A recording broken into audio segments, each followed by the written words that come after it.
The views, thoughts, and opinions expressed are the guest's own and do not represent the views, thoughts, and opinions of AIHA. AIHA does not endorse any guest or the entity that they represent. On this episode of Healthier Workplaces, AI and OEHS Ethics, recorded live at AIHA Connect 2024. Stay with us.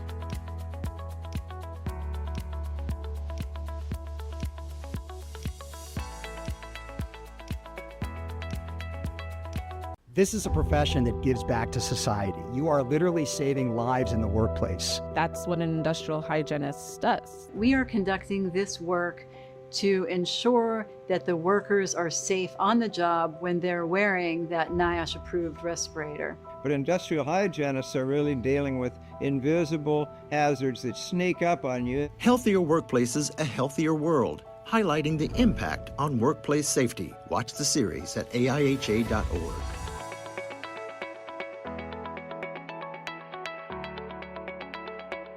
So hello again live from AIHA Connect in Columbus, Ohio. I'm Bob Krell, host of the Healthier Workplaces show, and we are again recording more sessions live from the Expo Hall here in Columbus at this event. Today's series of programs, we've got a bunch of shows coming up today. We're going to be recording all throughout today, tomorrow, and these will be shows that we'll be using in the Healthier Workplaces show coming up in the next several months. So this morning's program is, the topic is AI and OEHS ethics. And with me I have Alan Leibowitz, Rob Agnew, and Josh Leibowitz to talk about this kind of important subject, right? I guess the first question I have to pose to all of you is, what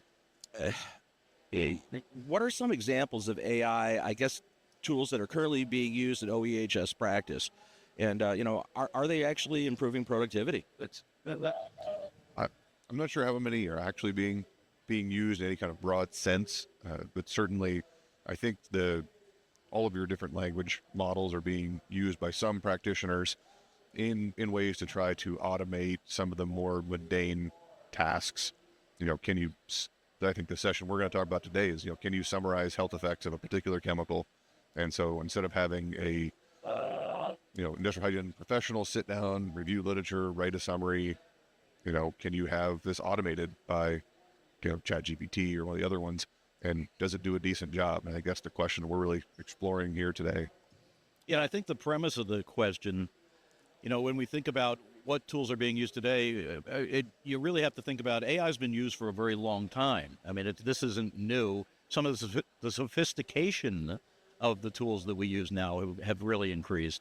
But all of the different analytical tools that we've used over the past 10, 20 years even, the statistical analysis that we're doing, that we've incorporated a machine learning, augmented education in order to really accomplish what we're trying to accomplish. So it's not entirely new, but the ability to do some of the things that we can do now, that's what's really changed. Yeah, and I'm actually, we thought it would be fun. I'm Alan's son, but I'm a data scientist at Samsung, and people say we need to be using more AI, we need to be using more machine learning, and sometimes I'll say, we're doing linear regression. Have you ever made a best fit line in Excel? Like, depending on, how you define AI, obviously LLMs in our topic of today is a lot more advanced implementation, but for decades there have been a lot of machine learning and automation already used in EHS. So there's got to be a fairly big concern, right, about being able to ethically collect data and use it, because a lot of this data that you're collecting in the OEHS space is pretty much confidential. Right. So how do we ensure we're taking that, or we're using AI cloud-based tools, and that we're keeping some sort of control on that and security? There's a lot of concerns, ethical concerns. That's the whole point of our presentation today. That's the focus. This is a new tool, and like any new tool, you really have to think about the ultimate consequences. And just to give us some framework, it's like the internet. When the internet first came out, people were really very positive and very excited about the potentials and the opportunities that the internet presented. And as we've seen, it's accomplished most of those goals. It's been really wonderful, but it's also been really awful. And so that we really have to think about how these tools are going to be used and the power of these tools that are coming out. When you talked about data privacy, that's one small piece, and you can handle that if you anonymize the data. If you just look at broad trends and not individual data and information, then you can kind of protect data privacy. But these tools are really analytical tools. And one of the challenges is when you look at that data, what's the lens that you're looking at it from? Because as these guys who are a little more sophisticated in the models can tell you, it really depends on how the model's been trained. Yeah, I think that is important. And do you go through the iterative process of training the model that you're going to use in your particular discipline? I think that's one of those pieces that through analogy we can understand a bit better. And, whenever we look at an ethical situation, analogy is helpful. We look at different scenarios and go, well, if I behave this way in this scenario, do I think that's okay? And I take that same scenario but change a few parameters, and do I think it's okay in this scenario? Well, no, I don't. Okay, well, between A and B, what was different? And I think we can kind of learn that if we look at a professor-student relationship versus a business person performing professional practice of IH. And so if we have if I have a student and I give an assignment to write me a report, write me an essay, they come and they deliver it to me, and hopefully we're going to publish it. Well, then I'm going to edit it. I'm going to mark it up. I'm going to say, hey, you need to fix this, this, this. And I give it back to the student. And that's kind of what these iterative trainings of AI are like. And so that's kind of that model. And so when you're looking at the professional practice, that same kind of thing, that you have to, if you're going to use this responsibly, you have to take on the mindset of, in this case, maybe an editor rather than a research lead professor, but you're editing this document and you're giving it back and saying, and then making sure that you can validate the content that's been produced. And I guess the key ethical checkpoint is, are you validating the content that's being produced from it? And if you're doing that, then, we can probably use this responsibly. We can probably keep these things safe. So what are some of the key ethical considerations regarding AI use in OEHS? Data privacy, bias, accountability. How do we look at that? I want to start with accountability. I mean, one of the real challenges is, and Rob can talk about this more, is people are just throwing information, throwing questions, throwing queries into these models and trusting that they're coming out with accurate information. None of this takes away the accountability, the responsibility of the OEHS professional for the information they present. What the premise of our session is, can ChatGPT write on my report for me? And the answer is no. I mean, it can certainly write a report, but you're responsible for the content. If you turn that into your boss, you turn that into your customer, your client. And I think there's a real danger right now, and we see it all the time. We see lawyers getting in trouble for using these different tools for creating briefs that don't have accurate information. And we need to be accountable for everything we share. And there's a real danger. As they get more sophisticated, we're going to believe they're infallible, and they never will be. And I think that's why the editor and professor analogy is important. If we think about a student, we want them to go and learn the material. That's the purpose of education. And so if that student were to short circuit that and just have ChatGPT produce their report, they don't learn anything. Right. And it's essential for that learning, so that when you transition into the professional world, that you actually know the material so that you can edit the outputs from these models, that you have the organic understanding of truth so that you can validate it and present something that you can say, yes, this is verifiably true, and not just some hallucination of a model.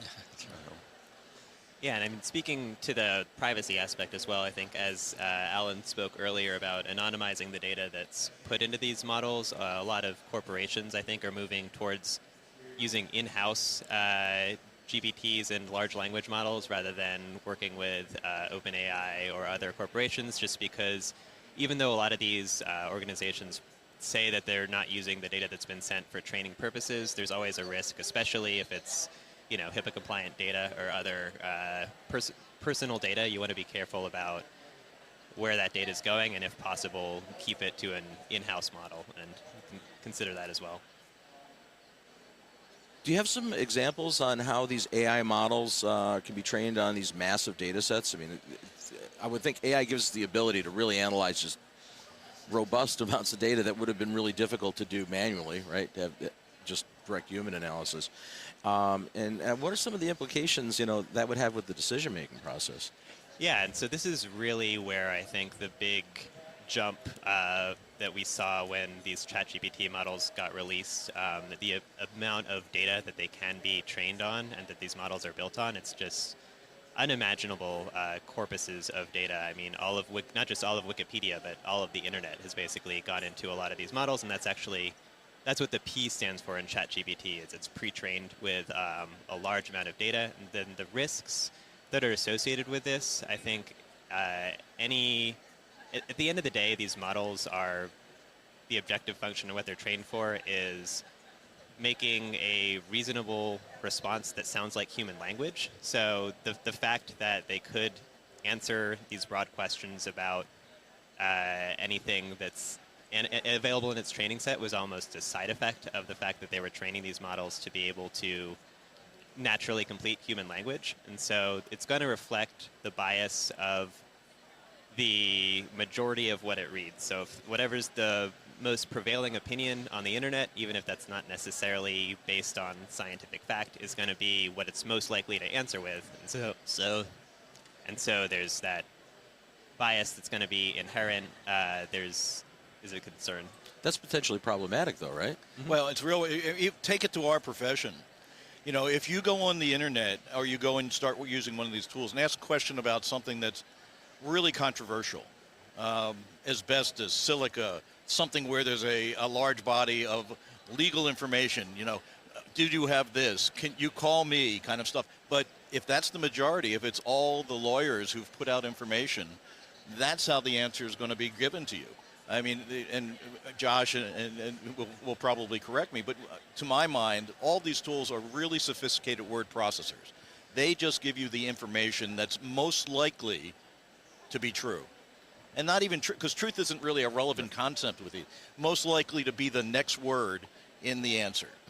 Yeah, when at an earlier talk, someone used the analogy, it's just kind of spicy autocorrect. Like, yeah, it's going to complete the sentences, but it doesn't.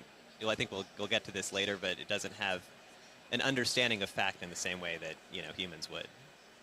AI systems in general have to differ from the human processing, right? Of how it understands and understands bodies of knowledge and facts, and what kind of implications does this bring up for decision-making processes when you're using AI tools? Yeah, I mean, as I spoke to earlier, these AI models are. The decision-making is based on completing the most likely sentences, so they're not going to have the same nuanced reasoning that a human would never necessarily have in approaching a problem. I think earlier you talked about what was the law, Dad, about metrics, that it's always going to Goodhart's law, I think. Goodhart's law, yes. Yeah.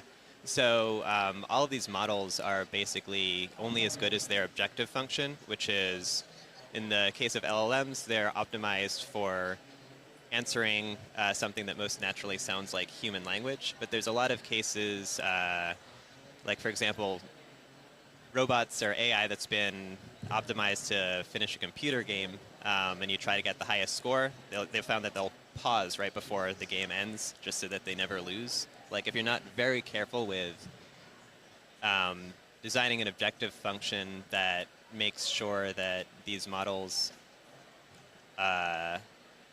are ethical in how they're answering questions. So I think the concern here is that if you're not very careful with what these models are able to say, and that they're not going to take the same constraints in making sure what they respond with is factual, unbiased, and ethical. So you have to be very careful in designing constraints and making sure that there's all these things are considered when you're making AI models. So I think this is the problem of personification, is that particularly these ones that are designed to chat with you, to have an interactive dialogue, it's very easy to fall into this notion of sentience, that it's actually thinking, it's actually trying to follow the truth or things like that. And it's really not. So we have to be very careful about personification when it comes to these outputs, that this isn't a aware being that's trying to solve this end that you have in mind. It's just spitting out data. I really like your Excel regression model analogy. You would never think about a regression model in Excel trying to give me truth, right? I have to interpret the truth from the regression, and I think that's important to keep in mind, that we don't personify these agents. Yeah, I think it's the point that these information, they're going to get more sophisticated. You're not going to be able to tell them from interacting with a human. Josh just showed me the other day the latest version of ChatGPT, and I'm not sure what number it is at this point, but you ask it a question and the answer is indistinguishable from having a conversation with a human being. I mean, it was amazing, and the information sounds perfect, and in this case I think it was really good, but it's an obligation for you to really check to see that the information you're both communicating, you're getting communicated to you, but particularly when you communicate it further. And with all the conspiracy theories and things that are out there right now, there's so much data out there that's incorrect from a scientific point of view, that there's a real danger that as we get comfortable with these tools, and we will, by the way, this is going to be ingrained in everything we do very shortly, if it's not already for some folks. But it is going to be when you pick up a phone and ask a service agent a question, you're almost never going to get a real person. It's going to be even harder than it is right now for you to get to that truth, that real individual who can consider the nuances of what you're doing. And I think it's the nuance that is all what we're responsible for as a profession. We need to, many people will interpret the same data. Certainly machines will interpret the same data, but they will never recognize how it will affect a particular individual, a particular group of individuals in the real world. I mean, the other thing that I think is a little bit daunting, or actually I think, I'm not going to say horrifying, but it definitely gives you a little bit pause and concern, is that these AI responses don't have any hesitation or anything. They don't have, they don't have the normal. If somebody was uncertain about what they were telling you, they'd have a little bit of an inflection there. You could pick that up. But these things are like, this is matter of fact, boom, boom, boom, and so right or wrong. There's an interesting tell, and I guess maybe other professors will be mad at me for putting it out there. But one of the tells when a student turns in a ChatGPT generated report or essay, we like citations, right? You got to include, where did you find this evidence? ChatGPT has no problem with just making up a fairly convincing reference. In fact, sometimes the title is correct, but the author's wrong or the year is wrong. The dead giveaway on the ones that are not actively on the internet is they'll even give you a hyperlink, but it doesn't go anywhere, right? So, for me, it's like I said, I'm giving a tell here, but that's the first thing I do. And I look at the paper, I go click on hyperlinks and the references, and it'll tell me if it's generated by ChatGPT or not. Yeah, and they call those hallucinations, and it's actually interesting because, to the point of not personifying these things too much, I think the term that some people in the community are trying to go with is confabulations, just because it's not really, a human hallucinating. But I also don't think confabulation is ever really going to be as catchy. I mean, it really rolls off the tongue. Yeah. And the danger, as they evolve, is they're going to go away. That's something that folks are actively working on. And it's going to be less and less likely that it's going to have those confabulations or hallucinations. And each iteration, we're going to have an increasing challenge to know when it's really been created by a living human being or generated by a tool. And it's not, and what I think the danger here that we're running into is that we don't want to come off saying this is negative.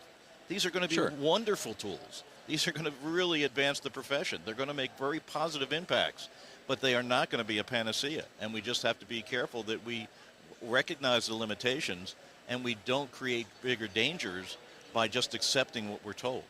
But I mean, what are some of the real-world consequences, of having that unwarranted, confidence in what's coming out of AI, and how do we get around that? Well, let's just talk about our profession. So a lot of the data that's going to be used, the large data sets that are going to be used, are going to be generated by automated tools, real-time, things that are running consistently, collecting data perhaps every minute, every second, whatever it is. But as we know, as industrial hygienists, if you don't have a well-calibrated instrument, you're going to get bad data. Well, the AI is not necessarily going to know that. The large language model is not necessarily going to know that. And so that bad data in, bad data out, it'll give you information that everything's fine or everything's terrible, based on the inputs that it receives. And unless initially you've calibrated that equipment properly, you could have some real world dangers, or you might take action that wasn't necessary. I mean, I think there's some personal liability issues as well. I think you kind of talked about these, Alan, that, if we were ever to write a report using AI and we get deposed, and we haven't had that editor mindset and really thoroughly reviewed it, and all of a sudden, you get opposing counsel is going to ask you about something, you're going to like, well, I didn't actually write that.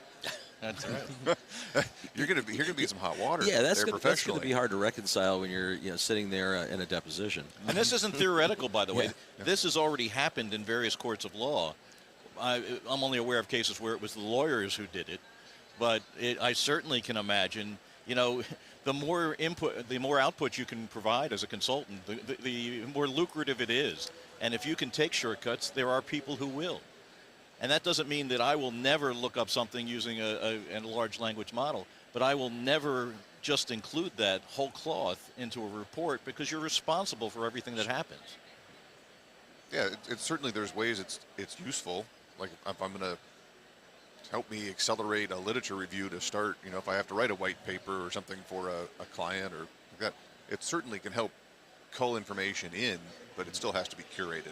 That's right. Yeah, and I think that's the point we're going to be making with our talk later too, is that there's still, but always are going to need to be some form of human intervention and validation. There's some tools like Perplexity or retrieval augmented generation that can provide a little bit more citations for what the report is pulling, but ultimately I think the biggest concerns are going to be making sure that there's citations and that what you're doing is valid, and then also the concerns of overfitting the data. And like you said, the models, if a sensor is slightly off, or if you change to a new model of a device or something, suddenly the AI output might have been only trained for that one model. So you have to be, some of these solutions can be very trained on a narrow set of conditions, and as soon as it gets one data point that might be slightly unusual, it doesn't know how to handle that data. And you have to, one of the ways that can manage that is being very transparent about your use of these large language models. That when you generate or use some information, like you would cite another author or you'd cite another paper, you want to cite the fact that this was generated by a large language, if you're going to just use it, so that somebody can be somewhat skeptical, the recipient can be somewhat skeptical of the information they have and not assume that it's been appropriately reviewed. I'm not suggesting that's a great approach, but it certainly is better than just putting out there and not telling them that you generated it with... Or you're disclosing it. Exactly. Yeah, so that proper disclosure. Yeah, and APA has fortunately come out with some guidelines now on how to cite these large language models, in dealing with derivative works and things like that. So there's guidance available now to help you with that. I mean, so how does an OEHS professional ensure that if they're using AI, it's used responsibly and ethically? That's a big question, right? Well, I think we have to go back to what we learned from Spider-Man and Uncle Ben, right? With great power comes great responsibility. Okay. And these are very powerful tools. They can automate a lot of work, and so we have to have that grounding, in good sense and good professional practice, and follow the ethical guidelines from the board, and be like, okay, I have to be the ultimate authority, the ultimate responsibility for the output that I'm putting forward. So this was one tool, great.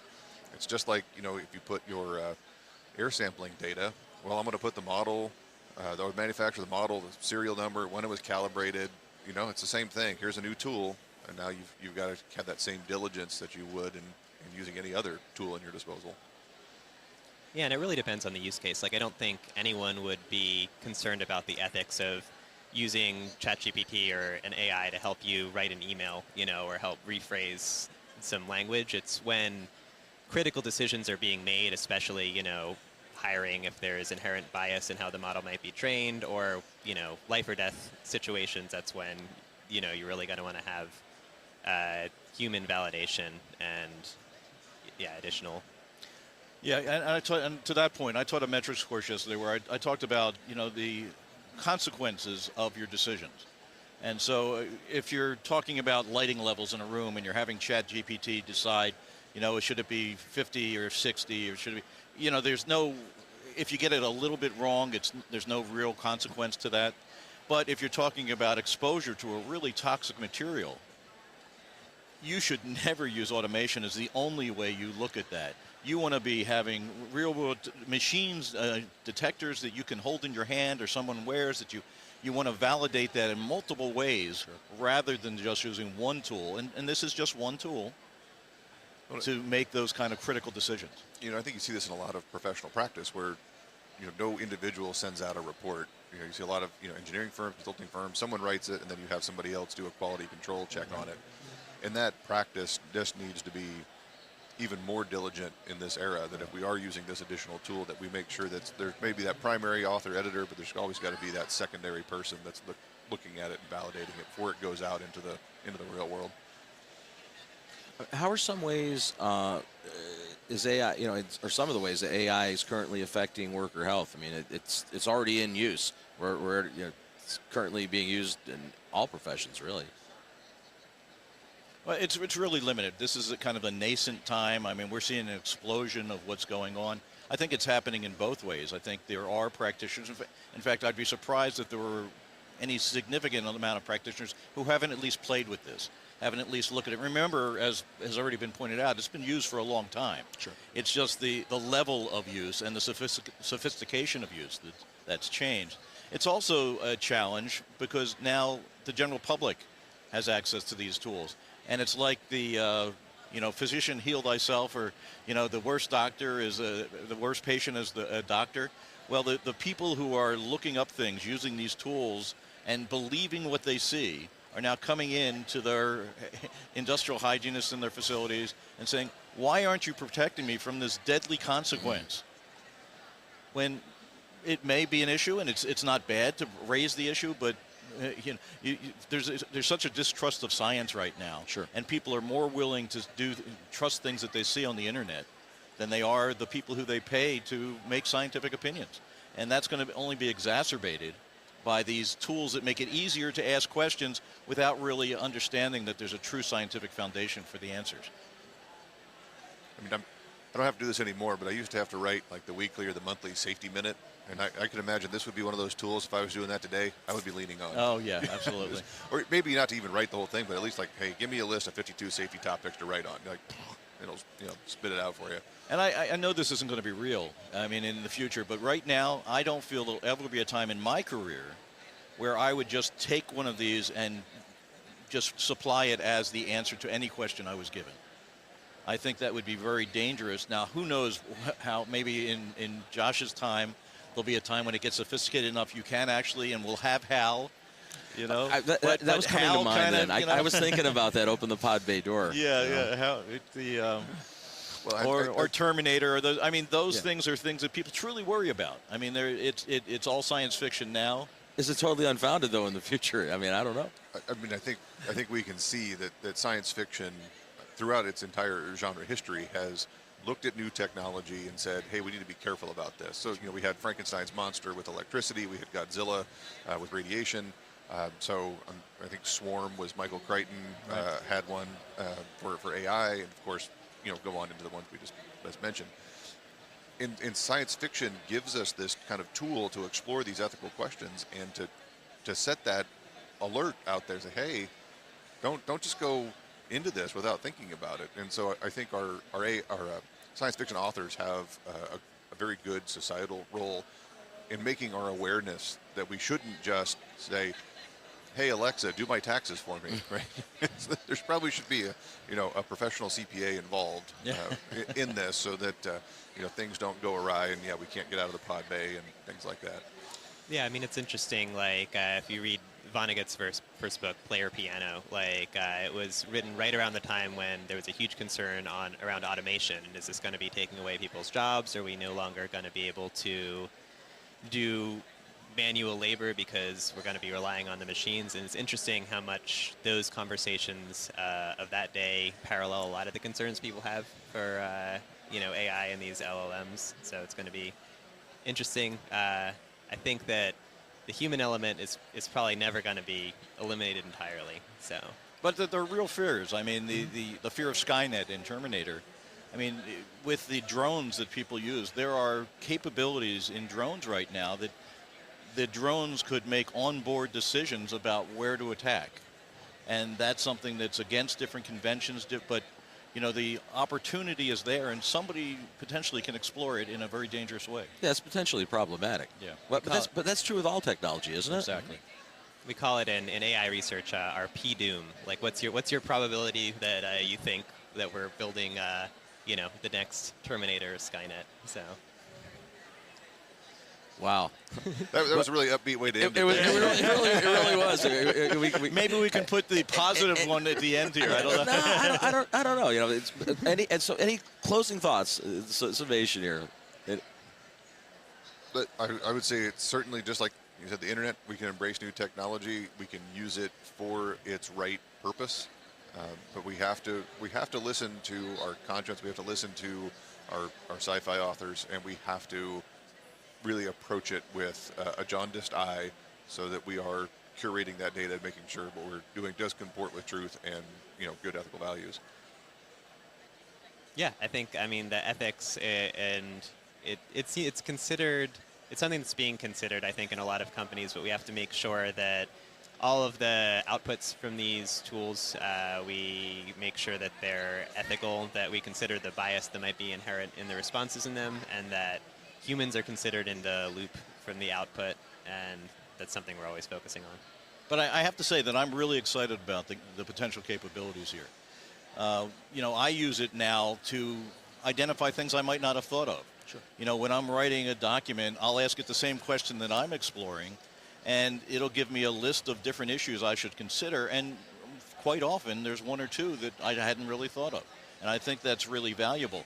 The old curse, may you live in interesting times, I think we're there now. We are living in interesting times, and how we manage it and how we move forward is really going to make a difference on whether this turns out to be, on the whole, a positive outcome or a negative one. Excellent thoughts. Alan, Josh, Rob, thanks for joining us here for the live edition of Healthier Workplaces at AIHA Connect 2024. So that's our show for this week. Until next time, I'm Bob Krell. Stay healthy.